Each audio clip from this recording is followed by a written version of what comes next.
ও মালিক,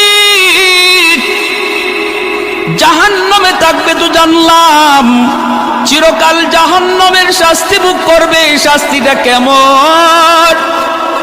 আল্লাহ বলে ভয়ঙ্কর শাস্তি, ভয়ঙ্কর। সাধারণ জাহান্নামীরা এত শাস্তি পাবে না যতটা শাস্তি পাবে একজন খুনি।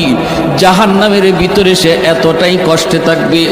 জাহান্নামের আযাবেরও ধরন আছে রে ভাই, সবার আযাবের ধরন কিন্তু একরকম নয়। আল্লাহ বলেন, দুনিয়াতে যারা ইচ্ছাকৃত কেউ কাউকে খুন করলো, জাহান্নামের ভিতরে তার আযাবটা হবে সবচেয়ে বেশি যন্ত্রণাদায়ক।